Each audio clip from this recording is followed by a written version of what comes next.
Hey everybody, thanks for joining us and welcome to another action-packed edition of the OverMark podcast. We're your hosts, TJ and Dave, and today we're going to be talking about Smackdown from June 27th, 2025 and Night of Champions from June 28th, 2025 as well. Obviously, that'd be weird if it was from the fucking future or the past, right? But anyways, follow us on all of our social medias at OverMark ENT for more OverMark content, or just if you want to talk to us, comment, all that kind of stuff that everybody's always talking about. And that being said, we're going to get right into the OverMark Entertainment Smackdown review. Wow. Thanks a lot there, sir. It's a privilege appreciate for you to do that for us. But anyways, we're going to jump right into it. And per Forbes, the event was an instant sellout with attendance at roughly 26K, which was nuts. I didn't think the crowd was as loud as it was for Saturday, but which is weird. Like, you were saying that it was pretty much all the same people, So yeah, I guess they were just really feeling the build and everything for this show, because I feel like it was probably one of the best wrestling crowds ever. Like at any WWE shows, they were as hyped as they were. Yeah. We had a friend of ours watching it with us. Shout out to Carter, by the way. Hey, Carter. And he was blown away by the crowd reaction. I don't think that he has seen crowd reactions like that outside of us showing him greatest pops ever of Steve Austin and shit like that. So he was, a casual fan. He was completely mind blown by it. So it's really cool. Good job, Saudi Arabia. You guys look great on TV. Yeah, 100%. And the opening segment was Cody Rhodes and Randy Orton facing off. The crowd erupted as the American Nightmare Cody Rhodes makes his way to the ring with fans singing along to his theme song. Cody defeated Jey Uso on Raw to advance to the King of the Ring finals, but before he can speak, Randy Orton's music hits and the crowd sings along just as loudly. Yep. And Orton defeated Sami Zayn on Smackdown to earn his spot in the finals. Orton praised Rhodes' match with Jey Uso, calling it a match of the year contender, and the segment takes an unexpected turn as his feed cuts out for 30 minutes, leaving fans in suspense. It was decent, not a bad little back and forth. They were just jerking each other off the whole time. It's I respect you, you respect me, and then Randy was talking about how again he won't hesitate to win, which is kind of ironic considering how that actually turns out. But not bad, right, Dave? Yeah, they like you said, they were just glazing each other. Good promo. The best part of this segment was the crowd. Honestly, they were super excited for these guys, and that's something that translates over to the PLE later that we'll talk about as well. So I'll take this good opener. Yeah, I'll do the next one if you want, since that's one too long. So we got this backstage segment here with Solo Sikoa and JC Mateo, and Solo Sikoa is backstage with JC, giving him instructions to take care of Jimmy Uso tonight. Solo warns Mateo that he would deal with Jacob Fatu tomorrow. Tensions continue to rise within the bloodline. Just more bloodline crap. But we're gonna fortunately we're kind of going over this one quick tonight, because these Smackdowns are 3 hours. But there was some good news that they finally announced during the show that they're going to go down to 2. So we'll be able to do we'll be able to do a little bit more in-depth breakdowns of these Smackdowns here soon, because it's they're just always long as hell, and sometimes just not a lot's going on. And then I'll do this next match, and you can do a couple, Dave. So sounds good. We got Jimmy Uso versus JC with Solo ringside. Mateo won. Sikoa tries to embrace Jimmy Uso, offering him a chance to return to the family, but Uso slaps Sikoa in the face, sparking a brawl. Mateo takes advantage and attacks Uso from behind, just as Sikoa sets up for a Samoan spike. The United States champion Fatu rushes in to make the save. Fatu hits Mateo with a Unce pop-up Samoan drop and double jump moonsault. Sikoa bails from the ring as Fatu and Uso stand tall, briefly eyeing each other before Uso super kicks Sikoa out of the ring. And again, it's not bad. More their build towards this match here that they're gonna have. Pretty classic shit. Making the faces stand tall and the heels run out. Right? Well, pretty much exactly, yeah. I don't know where they're going to go with this, and obviously we'll get some more story of it in the future, but I feel like Big Jim is kind of floundering right now. Yeah. I don't know. When he does Yeet too, it just makes him seem like he's copying his, he's the least successful brother. Yeah, he's just biting. But the funny thing about that is he was doing the Yeet first. Yeah. Well, his fucking brother took it and Right. ran with it. But yeah, anyways, we'll jump on here. If you want, you can take on over. It's this backstage segment between where DIY are discussing the tag team division. Oh boy! So we got Johnny Gargano and Tomato Ciampa backstage discussing the future of the tag team division. They express frustration with the Smackdown GM Nick Aldis, who's doing a good job, by the way. Who's given the Wyatt Six a title shot. He didn't do a good job there, though. And the rest of the tag teams are skeptical about the Wyatt Six, and Gargano can't believe Aldis's decision. Ciampa challenges Aldis about why he plans to do this. Aldis responds by telling Andrade to find a partner and face DIY, causing more frustration from the duo. And it was a backstage segment. Very typical SmackDown backstage segment. We've been seeing this stuff lately. They all been backstage acting weird and like they're afraid of these Wyatts when, like TJ and I have pointed out every week since this has become a thing, these guys outnumber the Wyatts. Pack up and beat the shit out of them. I don't know.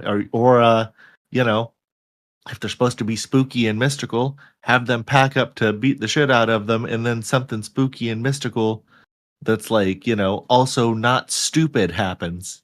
I don't know if they could pull that off, though. What did you think, though, TJ? I don't know. You already know what I think, man. All these tag teams are just a whole bunch of fucking chumps, and it seems weird that they're afraid of these guys when it's like, okay, so let's just say that like some of the people that are afraid of them are heels themselves. And it's like, if I'm that afraid of you, I'm just gonna maybe beat you with an object. It's yep. What's going on here? There's a lot of options, and why don't they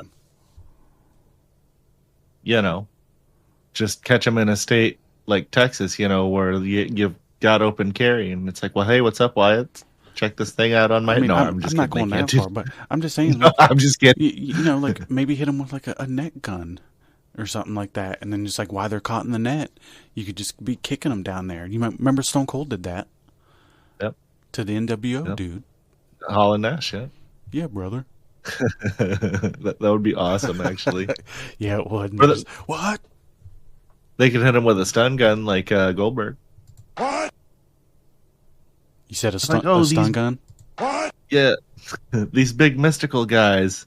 Oh, well, we'll stun gun them. Yeah, that'll work. Scott Hall fake Scott Hall shows up if he's still around and gets him a little bit. If he's still around, that's a good question. Let's see. What's old Rick Bogner up to? Oh, he passed away back in 2019. He didn't even get to see the pandemic. I guess him and Scott were kind of the same time, right?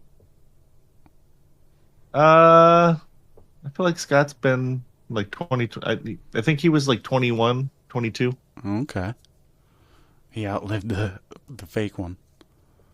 Yeah, let's see here. Yeah, he was 22 because he made it through the pandemic. Yeah. Damn, that sucks. So yeah, we got this Giulia's challenge to Zelina Vega here. Giulia cuts a promo saying she's been calling Zelina Vega out ever since becoming a champion. While Vega talks about all the hard work she's put in, Giulia says her hard work speaks for itself. Giulia views the championship as a stepping stone, whereas it means everything to Vega. Giulia vows to prove that she doesn't belong to Vega. So, we got a video here where Vega responds to Giulia. Zelina Vega responds, saying that in her world, problems are solved on the streets. She insults Giulia, stating that sidewalks were made for people like her. Vega insists that Giulia will have to pry the title from her dead hands. And then we got the match. It was an alright little match. Winner by pinfall in the new United States champion Giulia. Some of it was a little awkward. Yeah. But I mean, I think that's just a standard Zelina Vega match at this point. It's just always going to be a little awkward. Yeah, she's not too great in the ring, is she? Like, she can have some serviceable matches. But yeah, I think it depends on who she's wrestling. They have to be able to pull it out of her or carry the match. And, it's not a knock on Giulia. She's not a ring general, for a lack of a better description. She's not carrying the match yet. She can go out there and have a good match though, and it was good to see her win the title. So it gets a milestone building moment for Giulia on the main roster, her first main roster title. Let's go, girl! Hell yeah! And that was pretty quick, huh? Yep. So then it's the general manager's office. Adam Pearson, Nick Aldis, and Aleister Black. Funny seeing them both in like the same room. You don't see that too often. Yeah. Raw General Manager Adam Pearson, SmackDown General Manager Nick Aldis are discussing the situation surrounding the WWE Women's Tag Team Championship. The conversation is interrupted when Aleister Black walks in. He begins to speak out, but he can't get a word out because R-Truth bursts into the office. R-Truth demands a match with John Cena right now. Pierce attempts to calm him down, but Aldis explains that Cena is here for CM Punk, not for Truth. Undeterred, Truth declares that he is here for Cena and storms off. Aldis apologizes to Black for the interruption, but Black silences him with a finger to his lips before walking out, leaving him with some tension hanging. This keeps happening, and it leads to somewhere later in the show too. It was cool how they walked in and they had the guys talking about what they were going to do. Like, they know it's a big talking point, so they're having it, making it seem like, showing them on stage like, yeah, we hear you. Yeah, with the women's tag titles. And then, it's being presented. Yeah, it's not just being not addressed. Yeah, and then Truth keeps doing this to Black, so this does lead somewhere, like we're saying. But not bad, not too much to talk about there. You want to talk about this tag match, though? Oh boy, we got Tomato Ciampa and Johnny Gargano versus Andrade and Rey Fenix. And man, Rey Fenix has got a really cool entrance. I know we say that about him and Penta every time, but it just great job on the production here. And his music is cool, Yeah. And obviously the match ends with Andrade and Rey Fenix securing the victory over DIY. As the celebration ensues, Tomato Ciampa is left down. Oh, wait, no, I probably should try to say his name right here then. Old Tommaso Ciampa is left down in the middle of the ring, clutching his neck, and with Andrade and Fenix being careful to avoid him continuing their celebration in the ring. So, we don't know if this was a situation where he was selling or, he's got a history of neck injuries, so he might have maybe sustained an injury here. Hopefully not, and he was just selling, and it just is a good sell job. Hoping the best for you over there. The match was serviceable. And, hopefully everybody's flying home comfortably right now. What did you think of this match? Not too much. It was all right. The crowd was pretty hot for it. Like people want to talk shit and be like, "Oh, look, Andrade left AEW. He's not much better off, or he's worse off than he isn't now. At least they used him here and there in AEW."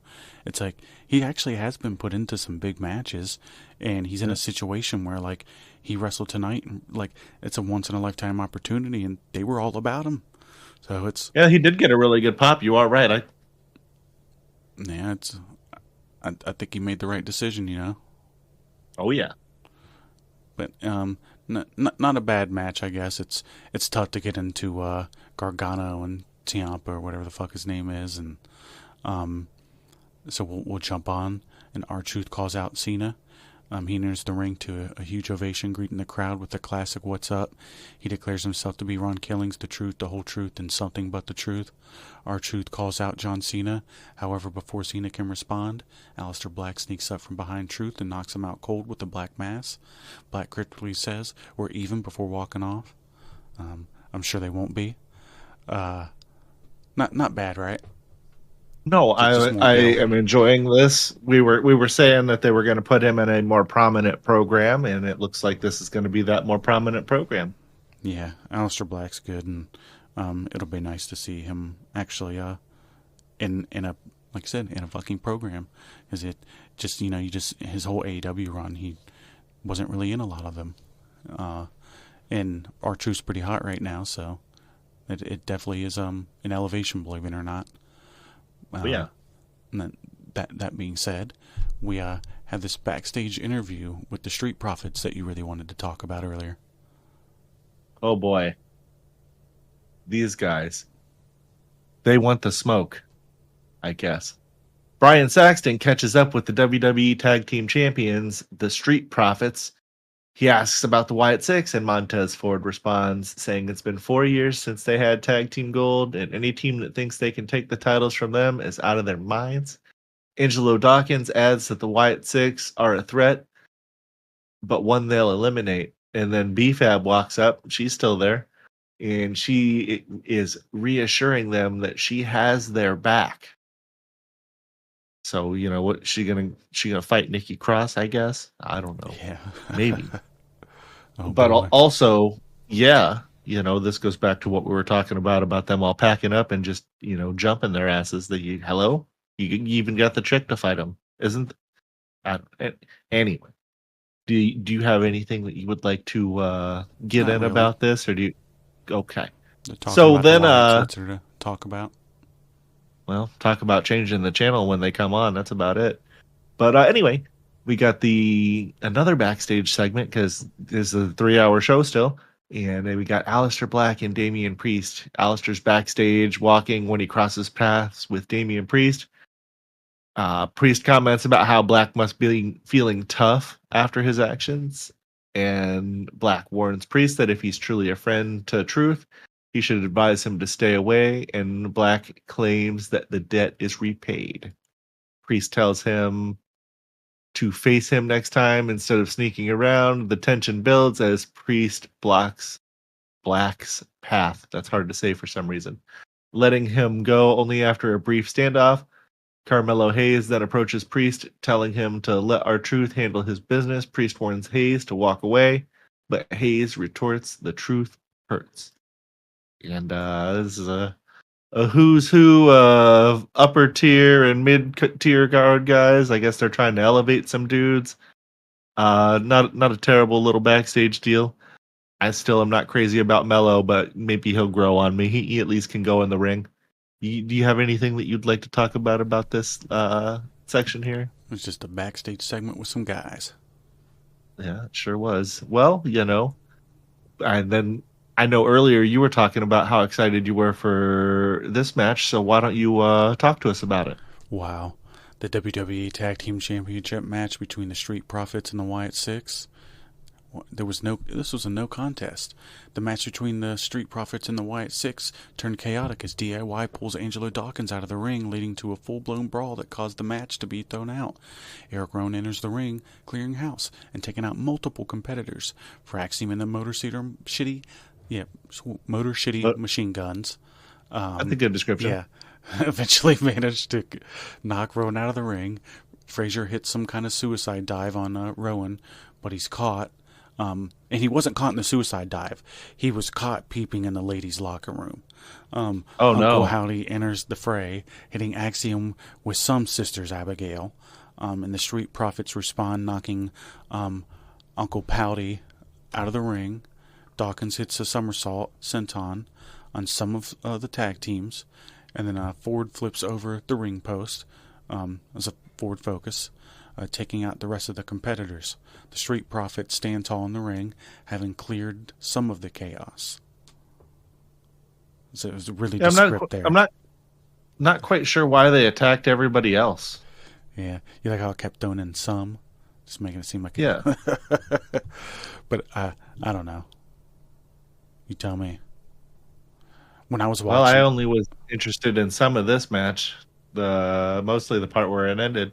yeah, when you're watching anything with the Wyatts, it's just instant kind of tune out. It's tough to watch or absorb or any of that stuff because it's, I don't know, it's just proven garbage. It's unfortunate because it makes people say that, oh, well, the WWE doesn't know what to do with like these types of characters, even though they knew what to do with the Undertaker for 30 years. Yep. And I don't know. This isn't it. Nope. Also, I think part of with the Undertaker is, they reached a point where he also had input. So if it was something that was kind of bullshit and he had tenure, he could be like, I don't really think that we or I would do that. Maybe they'll book Alistair better. He's been booked well so far. Yeah, hopefully. We'll see. Well, after that, we had a little parking lot segment where Jacob Fatu and Jimmy Uso were caught making out in the back of a Mustang. No, I'm just kidding. That's not what happened. The United States champion Jacob Fatu was walking in the parking lot when he was confronted by Jimmy Uso, Big Jim. Big Jim expresses that he respects Fatu for what he's been doing, and Fatu responds saying that they'll be all right as long as he gets in where he fits in. And then they got in the Mustang and started making. No, I'm kidding. There was no Mustanger making out. Yeah, and it was a parking lot segment. No different than a backstage segment, I guess. And I don't know. You got anything that you would like to add to that, TJ? Generally, at this point, I would probably want to already be in the parking lot leaving. Right? Why is he trying to ask these dudes to fit stuff into him? You tell me. Sorry. Fucking throat's all goofy. But yeah, I don't know. I've been enjoying the build and everything. It hasn't been too bad. It's just at this point it's just, let's get to the match, which was the next day. So right? Yeah. Well, I'll talk about this next one, and then I'll let you talk about the good part. Okay. And then we'll move on. We got the WWE Women's Championship Last Man Standing match. Last woman standing. I don't know why I said man. Obviously, there aren't men in this match, hopefully. And the winner and still WWE Women's Champion, I don't know why I said that weird like that, was Tiffany Stratton. She successfully defended her Women's Championship against Nia Jax in a brutal last woman standing match after a hard-fought battle. And she managed to outlast Jax to retain her title. There was some stiff spots in here. Nobody got busted open. It wasn't super insulting, but I wasn't necessarily stoked to watch it. Didn't Naomi come out at some point during this? Wasn't there like some kind of shenanigans going on there? Yeah. And Tiffany was like beating. She ended up getting a hold of the briefcase and like beating them up with it. But it's not bad. They're really trying to make Tiffany, putting her over. It was actually a pretty decent match for what it was. I don't expect much with Nia Jax, but it was probably one of her better matches. I guess they're trying to make, like I said, Tiffany seemed like not just a pretty face, like she's like a fucking tough girl or something like that. A legitimate competitor. Yeah. But she didn't do too bad either. She sold like her like ribs and back during the match, and Jax actually like beat the shit out of her during a lot of it. It's not too bad. She like overcame the monster heel and the other heel too. So it's I think it did a pretty good job for what they set up there, and it's funny watching Nia Jax go through tables, just fucking huge, Random thought, speaking of going through tables that I had, that I see that I jotted down here on a notepad hastily. None of these tables that we saw at the event had the Slim Jim branding on them. The only branding that I remember seeing on anything was the Riyadh branding. That's probably by design. Yep. The Saudis want their stuff. But right. They're trying to advertise, tourism and get people to visit Saudi Arabia. And to their credit, the arena and everything that they showed on TV looked awesome. A lot of times when you think of Saudi Arabia, you probably don't think of the things that look as nice as everything that you saw. So, it looked good on television. Good job with that. yeah, it's pretty crazy. Yeah. Like, Tiffany Stratton went from like not from being she's still pretty young, just success, all 24. the success like very quickly. She probably couldn't even imagine like when she was 18 that this young that she was going to already be where she's at. If she doesn't have any kind of crazy injuries, she could wrestle for the next 15 to 20 years and have like beyond a Hall of Fame career and shit like that. And they'll probably at some point be trying to have her on like TV show for guest stars. I mean, she's got star written all over her. Yeah, that's definitely what they're trying to build towards. I mean, it's good job on them. They're actually building stars. Not just like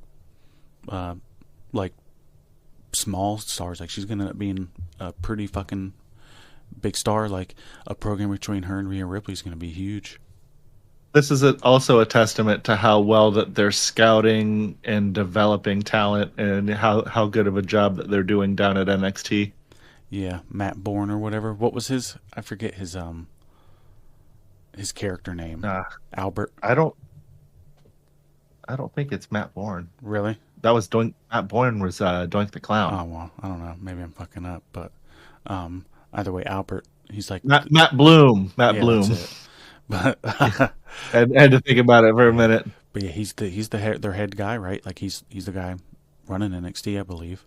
Like not the talent guy. Well, I mean, not like he's like the big like the CEO guy of NXT or whatever. Like he's mainly he's definitely one of their trainers. I think he's the head trainer now. I know that like, he's been that for a while. Once they gave Bill DeMott the old heave ho, I know that he was the interim head trainer. I think he's just the head trainer now. Yeah, but either way, good for them. Could you imagine that job after you finish wrestling? Like, oh man, they're gonna pay me just to train these guys. Hell yeah. But yeah, anyways, we'll go ahead and move on. John Cena and CM Punk face to face before Night of Champions. So Cena comes out with his entrance. The crowd erupts into boos, doing the dueling chants. As his obnoxious ring announcement plays, Cena holds up the title and declares Riyadh should get used to this because this is what a winner looks like. He proclaims himself. I like that line. That was pretty cool.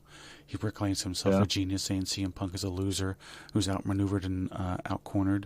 Cena insists that Night of Champions is a formality and that Punk can do nothing to stop him. Cena's interrupted when his old theme song, Basic Thugonomic, hits. The screen flashes Punk Life, and CM Punk makes his way out wearing Chicago Club's throwback jersey, a big necklace and a hat, and knuckles that read drug-free. Punk receives a mixed reaction, with some fans booing him for his controversial 2019 tweet criticizing Saudi Arabia. Though some fans begin to chant his name, Punk grabs a mic and delivers a rap, mocking Cena for stealing his promo material. He calls Cena a Timu Macklemore with no red line, accuses him of bear more talent than The Undertaker. Punk calls Cena's success a result of his wannabe Hulk Hogan act, but with more issues.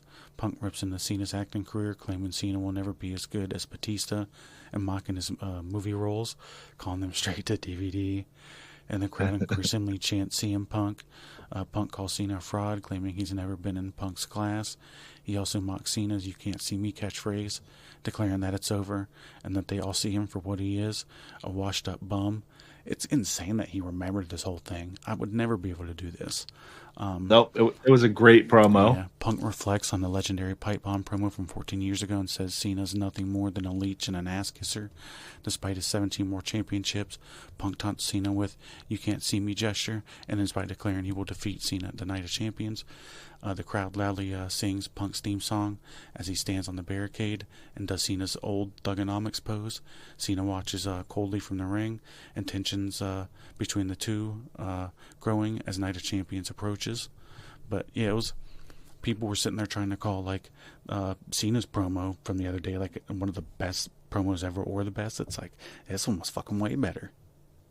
Oh yeah, Punk we talked about this earlier. Punk did Cena better than Cena did Punk. It was awesome. Yeah, like he nailed it, and there was no way I would have ever remembered all that shit he said. And the way that he said it, he like rapped it, and it shows you, his range. He can do fucking pretty much anything, I guess except work in AEW.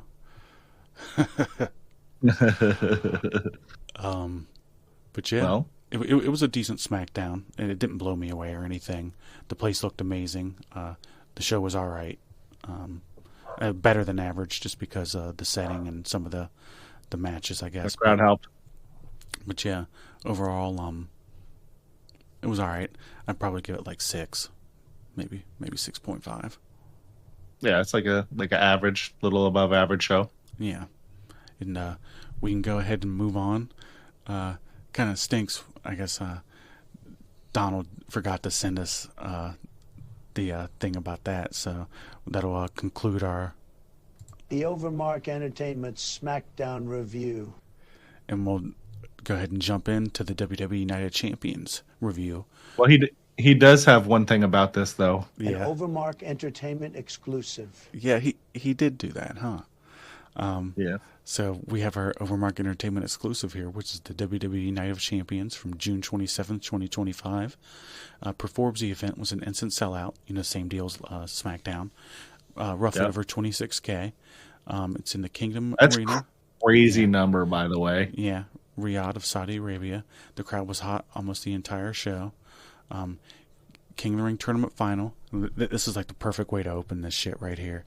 Cody Rhodes defeated Randy Orton to win the King of the Ring tournament. The crowd was super hot for this match, maybe the hottest of the night, or tied with the main event. I mean, I think this was the easily the best reaction of the night. Like, this is one of the craziest crowd reactions I think ever, at least in modern times. Yeah. It was definitely really loud, and I was trying to give the main event the benefit of the doubt, but sitting back and really reflecting on it, this was probably the hottest match of the night. I mean, they loved both of these guys. They sang both of these guys out to the ring, like, insanely loud. Yeah, it was nuts. But we'll jump into it. Well, who could have seen that coming? Just another total normal, maybe 4.5. Dave won't give it a 5-star. Spine twisting clinic between Randy Orton's medically questionable back and Cody Rhodes' relentless obsession with finishing stories.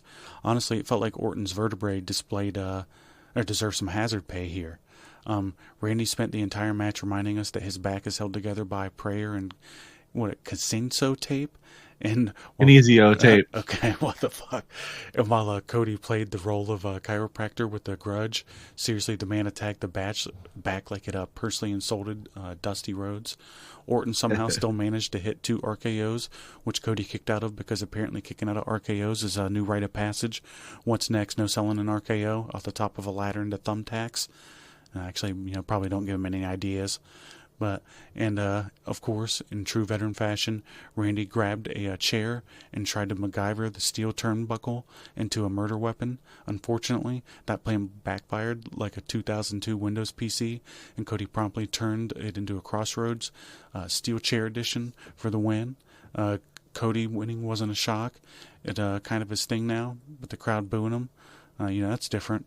Maybe it's less about finish the story and more starting a heel turn. Either way, if WWE's listening, they're probably already designing the merch. The Kingdom has fallen. Cody Rhodes' villain arc begins. Maybe not. We'll see.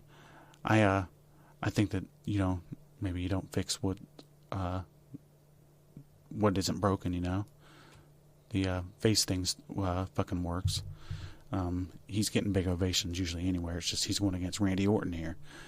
All these foreign crowds usually, especially this place, is going to cheer the big veteran. But yeah, pretty good match, huh? Really good match. And it was funny when we watched it yesterday. You and I instantly said, that might have maybe been a 5-star match. I don't know. It's definitely I don't know if a classic. I don't know if it was because we were so hyped because the crowd got was so hyped, and crowds can definitely help make a match as well. But I mean, this was great.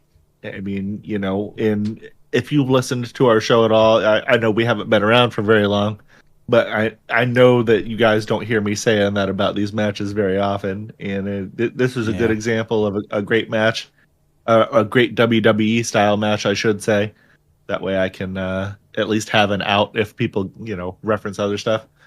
But great way to open the pay-per-view. And literally, this is a modern era all-time classic. Like, probably when we get to 2030, this will be one of those matches that when they assemble those greatest matches of the decade, like this is definitely going to be in the greatest matches of the 2020. Like, 100%. Randy's still pumping him out at an old age. It's his best match in a long time. Insane match. The storytelling was off the charts. The selling was off the charts. They in this we talk about these dudes kicking out of multiple finishing moves, but part of the thing that we kind of left out and we almost glossed over was that the finishing moves were then sold. They kicked out and then they were selling for a while. It wasn't like they were just up and bouncing around off of each other instantly. So it still made sure that it didn't devalue these guys' finishers. Yeah, it was great. It really was. Take us to this next one if you want to. That maybe not as great. Well, we got a Riyadh Boulevard street fight with the women's WWE Tag Team Champion Raquel Rodriguez versus Rhea Ripley. And this isn't for the belt or anything. I don't want anybody to get excited. And Rhea, of course, no big surprise here, defeated Raquel in the match. And the crowd was excited for this match, but much less excited than they were for the first match. I don't know if it was because it was a ladies' match or just, they were probably slightly energy dumped out from being so hot for the first match, I imagine. At least a little bit. They were pretty hot for Rhea, though. But I'm having a blonde moment here. Well, nothing says bonded like friendship and mutual respect, quite like bludgeoning each other with various household items in front of thousands of bloodthirsty fans. Ripley and Raquel threw down in a street fight that felt less like a grudge match and more like a WWE-sponsored home goods demolition derby. They know each other well, which apparently means we're skipping wrestling and going straight to hitting each other with trash can lids. Emotional damage? Nah, just physical trauma with a kendo stick. Now, was it good? Sure, but let's be honest. Tiffany Stratton versus Nia Jax last night, last woman standing, was better on SmackDown, had more chaos, more broken furniture, and somehow Tiffany Stratton being fabulous while trying to kill someone with a chair, that's tough to beat. Of course, we saw the mandatory interference spot coming from Roxanne Perez. Now, if there's one thing WWE loves, it's making sure no street fight is actually one-on-one. Perez popped in, did her thing, and possibly vanished through the floor like a cartoon character. As for the finish, oh boy. They went for one of those, this could end in tragedy or be cool GIF table spots. Luckily, it worked. Big shout out to Ripley and Raquel for defying the laws of physics. I don't know why I couldn't say that. And WWE Furniture. Ripley winning made sense. She's got that unbothered, I could throw a tire at you and still look like a rock star energy. And now she adds survived street fight with Raquel to her ever-growing list of things that she's done while looking like the final boss of Hot Topic. Side note here, she confirmed after the match that she was a little beat up in the ribs. She may have a rib injury from all those kendo shots to the ribs. But, other than that, it looked like everybody came out of this match relatively unscathed. This was probably the second worst match of the night, in my opinion. Not that it means that it was a bad match. It's just, there's a match order of which matches were the best and which were the worst. And I would put this at the, second to last. That just is what it is. It's not a knock on the girls in the match. It just, it happened. What did you think of this? Yeah, brother, it was all right, dude. I didn't hate it. They it looked like they laid it in pretty good on all their spots, so I'm not upset over it. No. Nothing revolutionary, but they both did a good job, and I think Raquel Rodriguez, it's cool she got to be on this because she's not in the spotlight a lot on her own outside of Liv, so good for her. Right, it was nice that she got to get a little bit of the display and some of the action. Yeah. But okay. That being said, we'll move on to the singles match here with Sami Zayn defeating Karrion Kross. Both guys got some good crowd reactions here. This match was basically a live-action commercial for Resilience, starring Sami Zayn as a man getting beat up for 12 minutes, and Karrion Kross as guys still not allowed to win on premium live events. Sami spent most of the match getting thrown around like a rag doll on Hot Topic clearance aisle. I guess we're back there again, selling every move like he owed Karrion Kross money. And then, surprise, just when you thought Sami Zayn was about to nap through the rest of the match in a chokehold, he remembered he was the Intercontinental Champion and activated Canadian plot armor. And props to Kross, though he looked like almost dominant-like. I might win this time, dominant. And then, in a classic fashion, he didn't, because WWE booking for Karrion Kross is like, you can be there, but let's not get crazy with the whole winning thing. So Zayn, of course, pulls off the comeback, gets the W as expected, the crowd's happy, Cole's voice is cracking, and Kross is, once again, left wondering if his TikTok clock is broken, because this time, his time still hasn't came. But hey, good for Kross, making it to a PLE. That's like the WWE version of getting invited to the adult table. Now, if he could just win a match sometime before 2030, we might have something. But yeah, it was a good match. Pretty good. The crowd was really into it. The crowd loved Sami here. Yeah, this was one of the probably like the third hottest match of the night, maybe second. No, probably third or fourth. I don't know. Who knows? But it was a pretty good match. The Karrion looked good. It was nice for him to get out there and get on the show. It was one of those kind of put up or shut up moments because all the people have been loud on the IWC about old Mr. Kross. So it was nice to see him end up on the card. I assume this was one of the things that they added since the Dom match got pulled. Which turns out that he actually is injured, by the way. I don't know if we covered that or not. Some kind of rib thing. Yeah, that's what I read.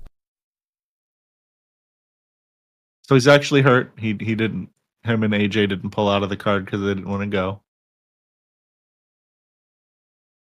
And that match happened, and we're gonna move on to the United States Championship match of Jacob Fatu versus Solo Sikoa.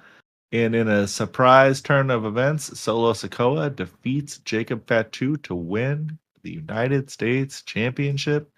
We had solid crowd reactions here for Jacob, good heel reactions for Solo, even a little bit of cheers. These people were just happy to see these guys. They don't get to see them all the time like everybody else does. And this was one of those matches that screamed, we know you're here for interference. Just be patient. Fatu came out swinging like a man who knew this was his breakout moment, and he delivered big moves, big energy, big crowd reactions.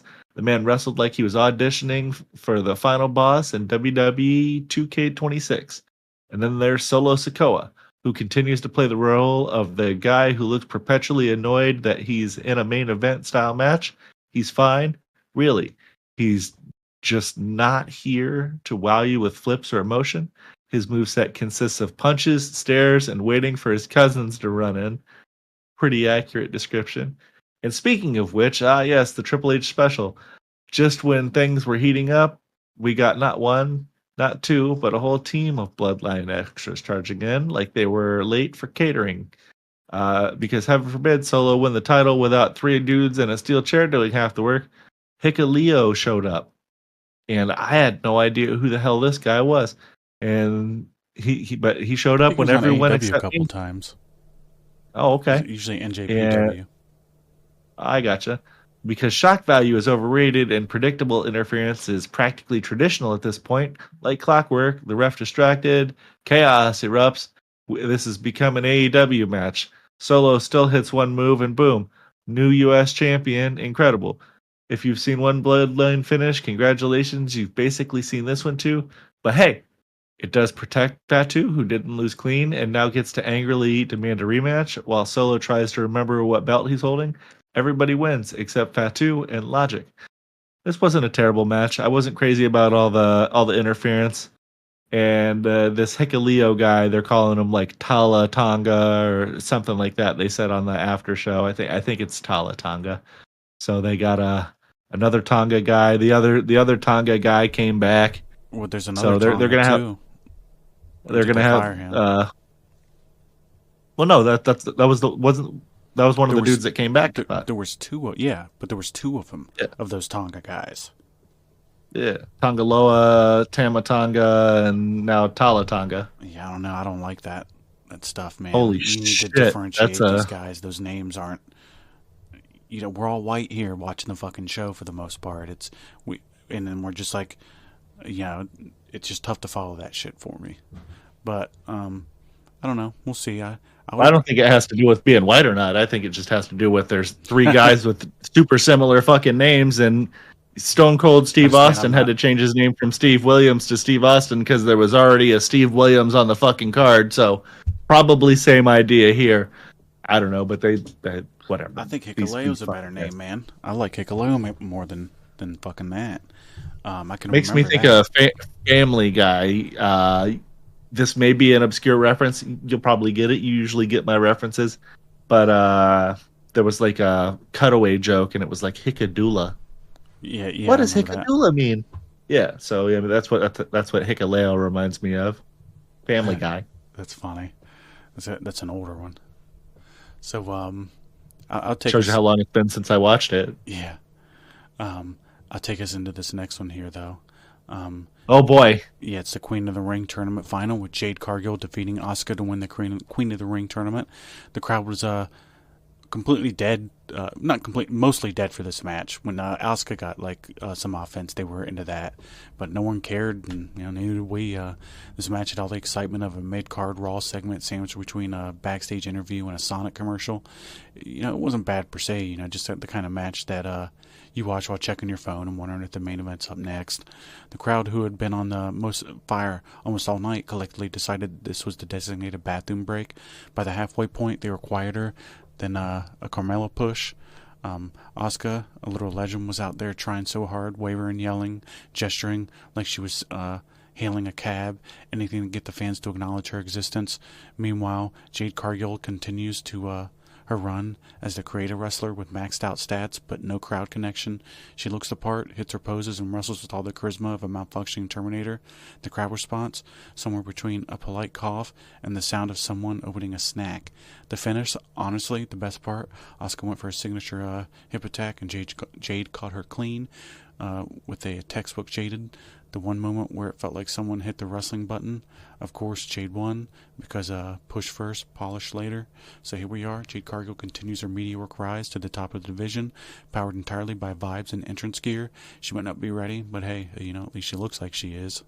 And it's the worst match of the night. Asuka at least did her best to carry her to it. Not saying that this was the worst match in the world, but it just, it's like, you think WWE will be able to see, like, they don't have anything here. Nobody gives a fuck about Jade Cargill. I just spend a lot of time hoping she gets it still. Yeah, I don't think that's gonna fucking happen. Nah, it feels like it's been like 5 years at this. If she hasn't gotten it in 5 years, yeah, she looks lost out there, man. And she's taken the next step by now. And I'm not even talking about being like one of the greatest of all times next step. I'm just talking about being an intermediate wrestler. She's still green 5 years in. Yeah, I mean, she's not great. She's like a lot of those chicks that they have over in AEW, like Giulia Hart. And even Giulia Hart's better than her. But she's as good of a wrestler as I am a guitar player. Yeah. I don't know. It's not good. It's not working. And please don't give her the fucking belt because she can get that belt. Yeah, well, she's not. I very promise deserving. you. She stinks. Well, yeah. So you can take us into this next match if you want. Oh boy! So now we got the main event here, the undisputed WWE Championship, and in a predictable outcome, even though we didn't quite know how we were going to get there, Cena did go over on Punk to retain. This was the notes here said biggest or second biggest crowd reaction, but I'm going to go ahead and put the stamp on it and say second biggest crowd reaction of the night, because after revisiting that first match, that crowd reaction was just insane. That's an all-time crowd reaction probably. And maybe it's because both guys were baby faces and they love them. Who knows? I don't know. This match was pretty good though. The Rollins interference near the end made sense with his group. Charles Robinson got trucked. He was running down late in the match to the other referee was down for a while, and you remember that one famous WrestleMania match where he sprints all the way down the WrestleMania aisleway and dives in and makes that count. Well, he's doing the exact same kind of run, and you're getting those chills. You're like, oh shit, Charles Robinson, here he comes, and boom, Cena trucked his ass out of nowhere. He went flying, almost hit the steel steps. He definitely took a pretty hard bump there. So big nod and shout out to Lil Nate. That was an awesome spot. And, I hope you got a little bit of extra and maybe a steak dinner from Cena for that one, because you made him look like $1 million with that bump. But, yes, another John Cena match in 2025, which means it's times for everyone's favorite wrestling trope, that 37-minute referee nap, like I was just talking about. Seriously, the ref took the bump and went down like he'd been hit with the tranquilizer darts. And this isn't Charles Robinson, by the way. I can't remember the other ref's name. And just vanished like he had dinner reservations. At one point, we checked under the ring to see if his replacement was there. No luck. So naturally, that opened the floodgates for everyone and their cousin to run in. Chairs flying, alliances shifting, Seth Rollins doing his I ruin matches now gimmick, and it was a full-on episode of WWE, the soap opera live experience. The real twist, Cena didn't hit Punk with the title when he had the chance. That's right, after months of being evil corporate dad, he had a feelings moment. He even hugged Punk like they were backstage at WrestleMania 29 again. Aw. Either Cena's turning face again, or he's angling for an Emmy. Despite the finish being as crowded as Comic-Con bathroom line, the match itself had some quality moments. Cena and Punk told a solid story, which of course they were going to. These are two of the greatest dudes of the modern era. In between all the finisher spam, camera cuts, and dramatic near falls, there were a lot of camera cuts. It wasn't quite a Bucky Beaver amount, but it was quite a bit. And dramatic near falls, the fans screaming, "This is awesome," and "What is happening?" in equal measure. Rollins interfering to cost Punk again means we're clearly getting Punk and Rollins at SummerSlam. Cena gets to keep his shiny title for another month, while WWE desperately tries to figure out whether he's a heel, a face, or just a very confused. So yeah, some fans will hate this ending, and to be fair, the interference could have been choreographed by Cirque du Soleil, but the crowd was into it, the match had energy, and the ref eventually woke up, which is more than I can say for half of the viewers by the 20-minute mark. Yeah, it wasn't a great match, but it was a decent match. These dudes' age are starting to show a little bit in their work rate. I think that was probably more of a Cena thing than a Punk thing, because Punk's matches since he's been back have been pretty solid. But overall, this was better than average match, and the crowd was really hot for it. I didn't hate it. What did you think of this? I liked it. A lot of the interference kind of takes you out by that point, but I enjoyed it overall, and I'm not going to shit on it, because it was nice seeing these guys wrestle each other at this big event, and the crowd was super into it. So, about all I got to say about it. I know when they were coming out, I kind of, even though I was already an adult when they had their feud and everything, because I'm 43, I found myself getting nostalgic for their feud back in 2014. It was just like, man, the reality of this is the last time you're going to get to see this kind of set in a little bit on me. So it was special in ways, even though the match it wasn't great, but it was still good. It was just So perspective, we got a good send off for Cena and Punk. Never gonna get to see it again, and Yep, I agree. It was a pretty good PLE. It was one of the best ones they put on this year. Yep. And what do we got going on next, I suppose? Well, I think you got a pretty good idea of what we got going on next.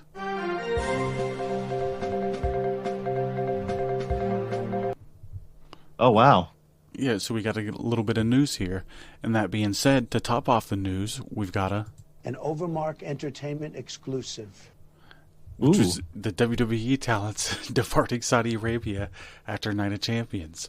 There were concerns earlier this week that WWE United Champions might be jeopardized due to the suspension of civilian flights between Saudi Arabia and the United Arab Emirates, following tensions in the region due to the war between Israel and Iran. However, WWE's production crew made it to Saudi Arabia ahead of time, and the talent's arrival went smoothly despite the understandable wariness. According to PW Insider, all the WWE superstars have safely departed Saudi Arabia and are en route back to the United States. Upon landing in the U.S., the WWE crew will head to Pittsburgh, Pennsylvania to prepare for Raw. Looking ahead, WWE will present 2 major events in 2 weeks at State Farm Arena in Atlanta, Georgia. WWE Hall of Famer Goldberg will be wrestling his final match at Saturday night's main event, July 12th, where he will challenge Gunther for the World Heavyweight Championship. The following night, July 13th, WWE presents Evolution 2, their second all-women's PLE, with 1 match officially booked. Jordynne Grace will challenge JC Jane for the NXT Women's Championship. So, good news there. Glad everybody is hopefully going to land safe. I guess nobody's back yet. Maybe they are. I don't know, but everything should be good. Nothing bad's going to happen. And it was a 17-hour flight. Damn, that's nuts. So I think that they landed this morning. Okay. Well, that being said, though, we'll land sometime today. I don't know, but yeah. Right back at it. Monday at Pittsburgh. Never getting that break, right? Nope. That's the life of a wrestler. A lot of these people love that They'll shit. sleep at the hotel when they get there. Yeah, it'll be all good. But hopefully, like I said, safe travels to everybody. Glad everything's working out, and it was a good show.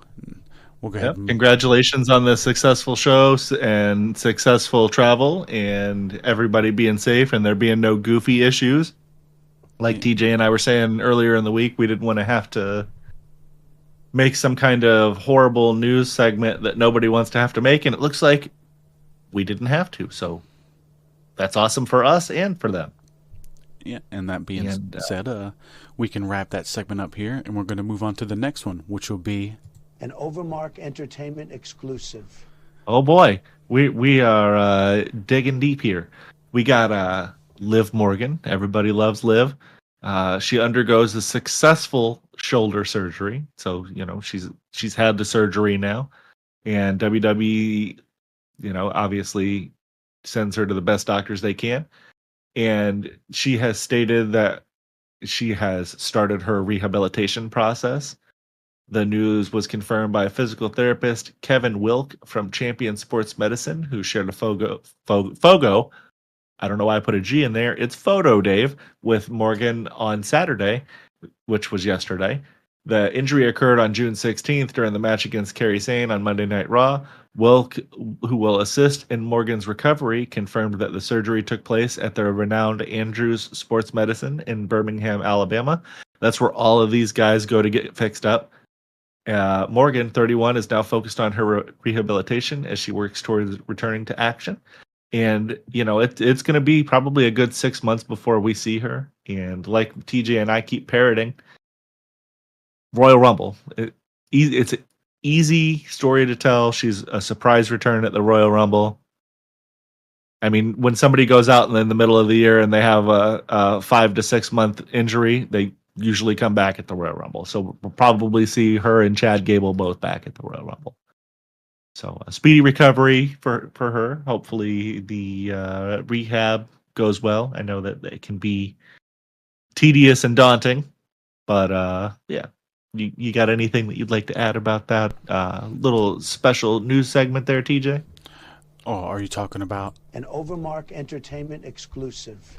Yeah. Well, yeah, I hope that she recovers as quick as she possibly can, healthy and everything, and there's no lingering effects, and we'll see her back soon. And like you said, probably the Rumble around that time, and I'm sure they can't wait because I feel like they're all about pushing her. She's always in some of the most prominent positions in the company, regardless of what's going on.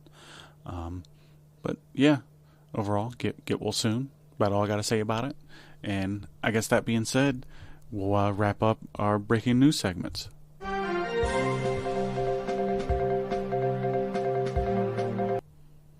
You want to start to sign us on out of here, Dave? You don't got anything else to add there? Well, this was a fun episode. We had we laughed, we cried, we didn't want to self-harm based on any of the stuff that we had to watch to talk about. So this was a fun episode to do.